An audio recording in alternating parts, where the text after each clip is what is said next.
ಸ್ವಾಗತ.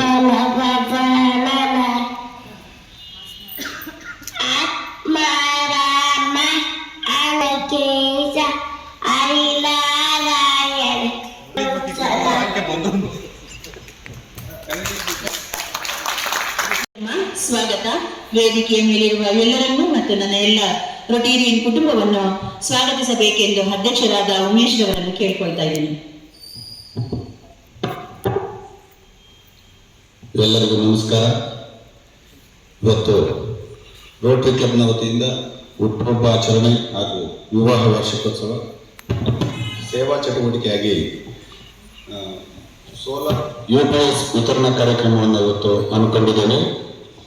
ಈ ಕಾರ್ಯಕ್ರಮಕ್ಕಿಂತ ಮುಖ್ಯವಾಗಿ ನಾವು ಈಗ 10 ಹಲವು ಸೇವಾ ಕಾರ್ಯಗಳನ್ನು ಈ ತಿಂಗಳಲ್ಲೂ ಕೂಡ ಮಾಡಿದ್ದೀವಿ. ತಂಡೇಹಳ್ಳಿ ಮಠದಲ್ಲಿ ಬೆಂಗಳೂರು ಕ್ಲಬ್ ಯೂನಿವರ್ಸಿಟಿ ಮತ್ತು ಬೆಂಗಳೂರು ನಾರ್ತ್ ವೆಸ್ಟ್ ಕ್ಲಬ್ನ ಸಹಯೋಗದೊಂದಿಗೆ ಒಂದು ಇವಾಗ ಟಾಯ್ಸ್ ಲೈಬ್ರರಿಯನ್ನು ಉದ್ಘಾಟನೆ ಮಾಡಿದ್ದೀವಿ ತಂಡೇಹಳ್ಳಿ ಶಾಲೆಯಲ್ಲಿ ಈ ಮಂತ್ನಲ್ಲಿ. ಹಾಗೆಯೇ ಪ್ರೌಢಶಾಲಾ ಮಕ್ಕಳಿಗೆ ನಾಟಕೋತ್ಸವವನ್ನು 22 ನೀಡಿದೆ. ಅದರಲ್ಲಿ ಪ್ರಥಮ ಬಹುಮಾನವನ್ನು ಪ್ರಿಯಾ ಶಾಲೆಯವರು, ದ್ವಿತೀಯ ಬಹುಮಾನವನ್ನು IPS ಶಾಲೆಯವರು, ತೃತೀಯ ಬಹುಮಾನವನ್ನು ಇಂಡಿಯನ್ ಪಬ್ಲಿಕ್ ಸ್ಕೂಲ್ನವರು ತಗೊಂಡಿದ್ದಾರೆ. ತುಂಬಾ ಅಚ್ಚುಕಟ್ಟಾಗಿ ಬಂದ ಕಾರ್ಯಕ್ರಮ ಅದು. ಹಾಗೆಯೇ ಇನ್ನೊಂದು ಜನವರಿ 17ನೇ ತಾರೀಕಂದು ಅಭೂತಪೂರ್ವವಾದಂತಹ ಒಂದು ಕಾರ್ಯಕ್ರಮವನ್ನು ಹಮ್ಮಿಕೊಂಡಿದ್ದೀವಿ. ಅದಕ್ಕೆ ನಿಮ್ಮೆಲ್ಲರ ಸಹಕಾರ ಮುಖ್ಯವಾಗಿ ಬೇಕು.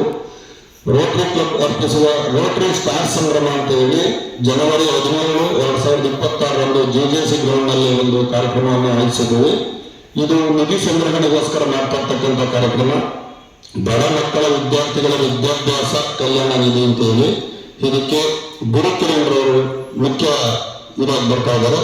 ಅರ್ಜುನ್ ನಿಧಿ ಹಾಗೂ ಬೂರಾಗಡೆ, ಚೈತ್ರ HG ಹಿನ್ನೆಲೆ ಗಾಯಕಿ, ಶ್ರೀ ಹರ್ಷ ಮೈಸೂರು ಹಾಗೂ ಐಶ್ವರ್ಯ ರಂಗನಾಥ್, ಹೀಗೆ 10 ಹಲವು ಒಳ್ಳೆ ಕಲಾವಿದರುಗಳು ಬಂದು ನಮ್ಮನ್ನು ರಂಜಿಸಲಿಕ್ಕೆ ಬರ್ತಾ ಇದ್ದಾರೆ.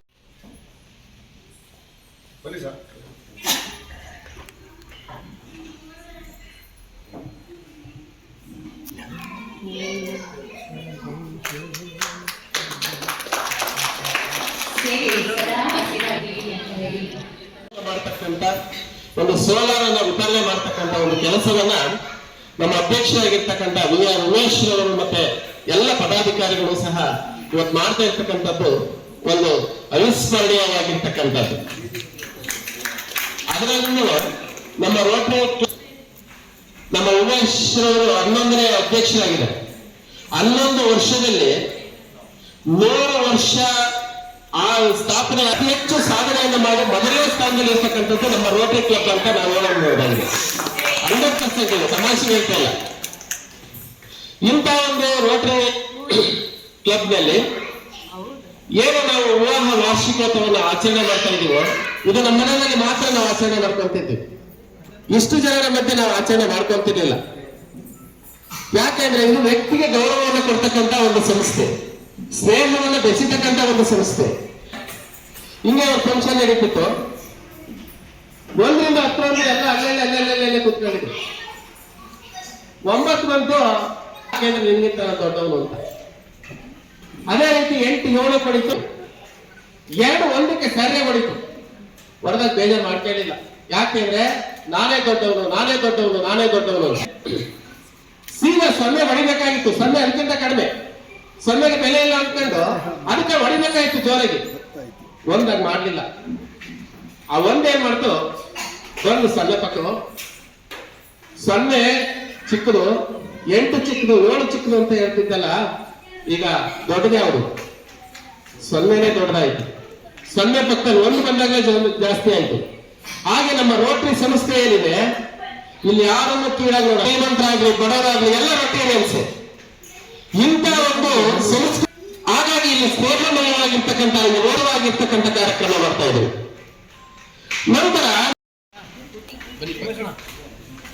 ಬರೀ ಕಡೆ ತರಕಾರಿ ವ್ಯಾಪಾರಿಗಳು ಸೇವೆ ಮತ್ತು ಕಾಯಕ ಇವರಿಗೆ ಈ ಒಂದು ಫಲಾನುಭವ ಸೇರ್ತಿರುವಂತದ್ದು ತುಂಬಾನೇ ಖುಷಿಯ ವಿಷಯ. ಧನ್ಯವಾದಗಳು. ಇಬ್ಬರಿಗೂ ಕೊಟ್ಬಿಡಿ ಒಂದೇ ಸರ್. ಶಂಕರಪ್ಪ ಅವರು ಗ್ರಾಮಾಂತರ ಪ್ರದೇಶದಲ್ಲಿರುವ ಚಿಕ್ಕ ದಿನಸಿ ಅಂಗಡಿ ಬನ್ನಿ, ಅವರು ಶ್ರೀಮತಿಯವರು ಬರಬೇಕು, ಶ್ವೇತಾ ಅವರು ಬರಬೇಕು, ದಯಮಾಡಿ. ಬರ್ತಾವ್ ಒಂದು ನಿಮಿಷ.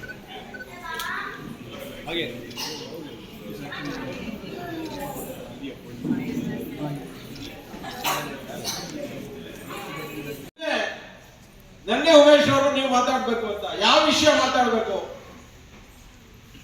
ಸೇವೆ ಬಗ್ಗೆ ನಿಮ್ಮಲ್ಲೇ ಸಾಕಷ್ಟು ಜನ ಇದ್ದೀರಾ. ನಾನು ನಿರಂತರವಾಗಿ ಮಾತನಾಡತಕ್ಕಂಥ ವಿಷಯ 12ನೇ ಶತಮಾನ, ಏನು ಶರಣರಿದ್ದಾರೆ ಅವ್ರ ವಚನಕಾರರ ಬಗ್ಗೆ ಮಾತಾಡುವಂದ್ರೆ ಎಷ್ಟು ಗಂಟೆ ಬೇಕಾದ್ರೂ ನಾನು ನಿರಂತರವಾಗಿ ಮಾತಾಡ್ತೇನೆ. ರೋಟರಿ ಸಂಸ್ಥೆಯಲ್ಲಿ ನಾನು ಏನ್ ಮಾತಾಡ್ಬೇಕು? ಉತ್ತಮ ದಾಂಪತ್ಯ ಜೀವನ, ಇದ್ರ ಬಗ್ಗೆ ಮಾತಾಡೋದ್ರೆ ನನ್ನ ಮದುವೆ ಆಗಿರೋ 30 ವರ್ಷ ಆಗಿರೋದು, 50 ವರ್ಷ ಆಗಿರೋ ತುಂಬಾ ಜನ ಇದ್ದಾರೆ, ಅವ್ರು ಮಾತಾಡ್ಬೋದು ಅಂತ ನಾನು. ನನ್ನ ಹಿರಿಕರಾದಂತ ನಿಮ್ಮ ಚಾರ್ಟರ್ಡ್ ಪ್ರೆಸಿಡೆಂಟ್ ಪ್ರಕಾಶ್ ಗುಪ್ತಾ ಅವರು ಇದ್ದಾರೆ, ಹಿರಿಕರ ರಾಜಣ್ಣ ಅವರು ಇದ್ದಾರೆ.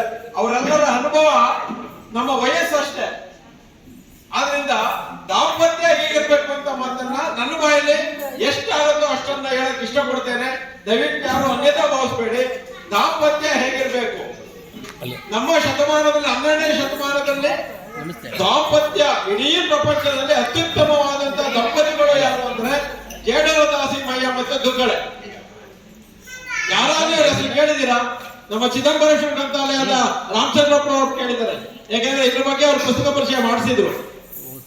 ದೇವರ ದಾಸಿಮಯ್ಯ ಮತ್ತು ದುಗ್ಗಳೆ ಆದರ್ಶ ದಂಪತಿಗಳು ಇಡೀ ಪ್ರಪಂಚದಲ್ಲಿ.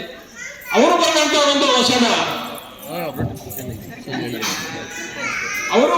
ಒಂದು ವಚನ, ಸತಿಪದಿಗಳೊಂದಾದ ಭಕ್ತಿ ಹಿತವೋಪದೇಶವಂಗೆ, ಸತಿಪದಿಗಳೊಂದಾದ ಭಕ್ತಿ ಅಮೃತದೊಳ ವಿಷ ಬರುತ್ತಂತೆ. ಅವರು ಬಂದಂತ ಒಂದು ವಚನ, ಅವರ ಒಂದು ಕಥೆಯನ್ನ ನಾನು 1-2 ನಿಮಿಷ ಆದ್ಮೇಲೆ ಹೇಳ್ತೇನೆ.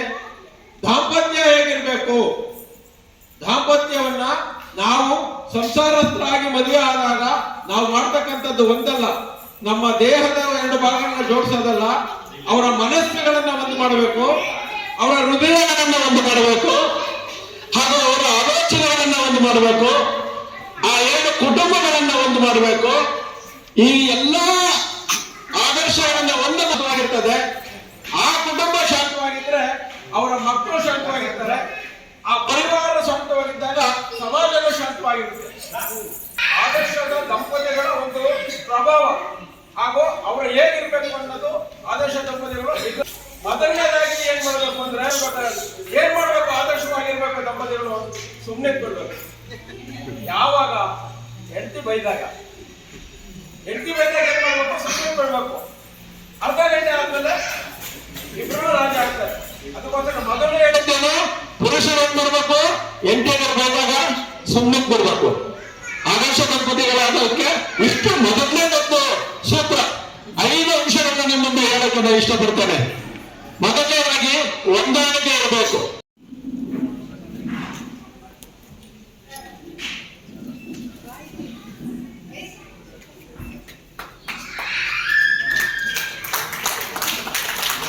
ಸೇವೆ ಎಂಬುದು ಅನಂತವಾದದ್ದು.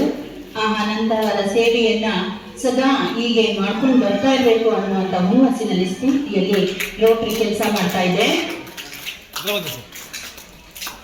ಯಾವತ್ತೂ ಕೂಡ ರೋಟರಿ ತನ್ನ ಸಹನೆಯನ್ನ ಕಳ್ಕೊಂಡಿಲ್ಲ. ಇದುವರೆಗೂ ಕೂಡ ಸುಮಾರು ಶ್ರೀಮಠದವರೆಗೂ ಕೂಡ ತನ್ನದೇ ಆದ ಛಾಪನ್ನು ಮೂಡಿಸಿರುವಂತಹ ರೋಟರಿ ಸಂಸ್ಥೆ ಇವತ್ತು ತುರುವೇಕೆರೆ ತಾಲೂಕಿನಲ್ಲೂ ಕೂಡ ರಾರಾಜಿಸ್ತಾ ಇದೆ. ಆ ಒಂದು ಸೇವಾ ಕಾರ್ಯದಲ್ಲಿ ಈಗಿನ ಅಧ್ಯಕ್ಷರು ಕೂಡ ಯಾವುದೇ ರೀತಿಯಲ್ಲೂ ಹಿಂದುಳಿದಿಲ್ಲ ಅನ್ನೋದನ್ನ ಶೋಭಾ ಅವರೇ ದಯಮಾಡಿ ಸದಾ ಚಿರಂಜೀವಿಯತೆ ಕಾಪಾಡಲಿ ಅಂತ ಹೇಳಿ ಎಲ್ಲರೂ ಕೂಡ ಮನದಾರೆಯಾಗಿ ಹಾರೈಸ್ತಾ ಇದ್ದಾರೆ. ಧನ್ಯವಾದಗಳು.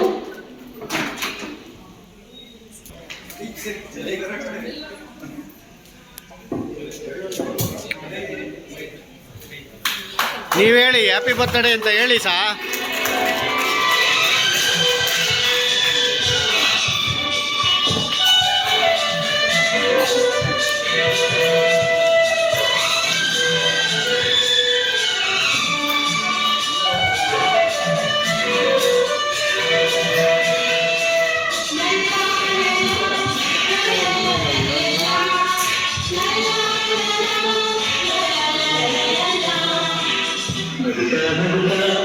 Bye.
ಭಗವಂತ ಆಯುರ ಆರೋಗ್ಯಗಳನ್ನ ನಿಮಗೆ ಕಾಪಾಡಲಿ ಅಂತ ಹೇಳಿ ನಮ್ಮ ರೋಟರಿ ಕುಟುಂಬದ ಪರವಾಗಿ ಕೇಳ್ಕೊಳ್ತಾ ಇದ್ದೀವಿ.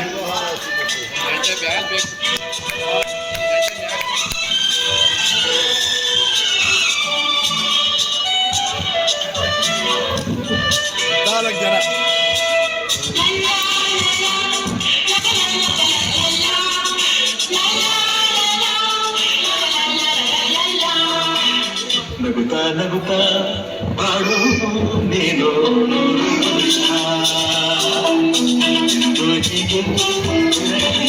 ಇರಲೇ ಹರ್ಷ.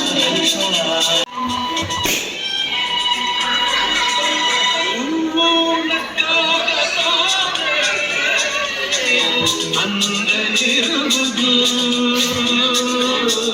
ತುಂಬಿ ಬರುವುದು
ಇರಲಿ ಅಂತ ನಮ್ಮ ಕುಟುಂಬದ ಪರವಾಗಿ ಹಾರೈಸ್ತಾ ಇದ್ದಾರೆ.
ಹಚ್ಚಿ ಹಚ್ಚಿ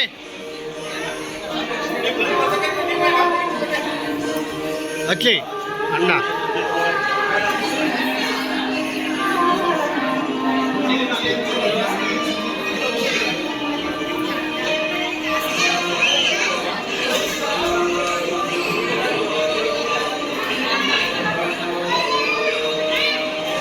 ಆ ಕೇಕ್ ಬೇಕಿದ್ರು ಅದು ಡಿಸೈನ್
ಹೇಳ್ಕೊಳ್ತಾ ಇದ್ದೀವಿ.